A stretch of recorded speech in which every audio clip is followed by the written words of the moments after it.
Hello दोस्तों, जैसा कि आप सभी को पता है कि हम हर रोज जनसत्ता न्यूज़पेपर की एक न्यूज़ को कवर करते हैं और आज जिस आर्टिकल को हम कवर करेंगे उसका शीर्षक है शिक्षा की पहुंच और गुणवत्ता का सवाल। तो इसे हम समझ लेते हैं।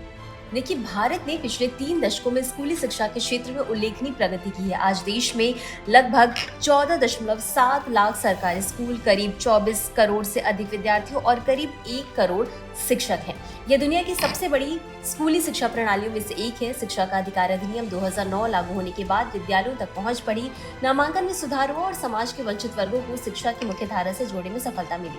हालांकि आज भारतीय शिक्षा व्यवस्था के सामने सबसे बड़ी चुनौती स्कूलों तक पहुंच नहीं बल्कि शिक्षा की गुणवत्ता है। आंकड़ों के अनुसार 2005 में लगभग 71% बच्चे सरकारी विद्यालयों में पढ़ते, जबकि 2024-25 में आंकड़ा घटकर 49.24% रह गया। यह बदलाव केवल निजी विद्यालयों की बढ़ती लोकप्रियता नहीं दर्शाता बल्कि गुणवत्तापूर्ण शिक्षा को लेकर अभिभावकों की बढ़ती अपेक्षाओं को भी दिखाता है।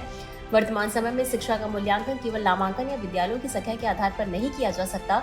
वास्तविक प्रश्न यह है कि क्या बच्चे अपनी कक्षा के अनुरूप पढ़ लिख और गणना कर पा रहे हैं? क्या उनमें आलोचनात्मक चिंतन, समस्या समाधान, नवाचार और डिजिटल साक्षरता जैसी क्षमताएं विकसित हो रही हैं? 21वीं सदी की अर्थव्यवस्था में केवल डिग्री प्राप्त नहीं बल्कि कौशल और सीखने की गुणवत्ता अधिक महत्वपूर्ण हो गई है। इसी संदर्भ में राष्ट्रीय शिक्षा नीति 2020 महत्वपूर्ण बन जाती है। यह नीति बुनियादी साक्षरता और संख्यात्मक क्षमता, मातृभाषा में शिक्षा, बहुविषयक अध्ययन, कौशल विकास और समग्र शिक्षा पर जोर देती है। इसका उद्देश्य बच्चों को केवल परीक्षा के लिए नहीं बल्कि जीवन और रोजगार के लिए तैयार करना है। नीति आयोग भी लगातार इस बात पर बल देता है कि शिक्षा सुधारों का आकलन केवल स्कूलों की संख्या से नहीं बल्कि लर्निंग आउटकम्स यानी सीखने के परिणामों से किया जाना चाहिए। इसी सोच के तहत स्कूल एजुकेशन क्वालिटी इंडेक्स जैसे प्रयास राज्यों की शिक्षा व्यवस्था की गुणवत्ता का मूल्यांकन करते। कुल मिलाकर के भारत ने शिक्षा के विस्तार में बड़ी सफलता हासिल की है, लेकिन अब अगला चरण शिक्षा की गुणवत्ता सुधारने का, क्योंकि विकसित भारत का सपना तभी साकार होगा जब हर बच्चा केवल स्कूल तक पहुंचे ही नहीं बल्कि वास्तव में सीख भी सके। और इसी के साथ ही पूरा टॉपिक GS पेपर 2 शिक्षा, मानव संसाधन विकास और सामाजिक क्षेत्र की नीतियों से जुड़ा हुआ है।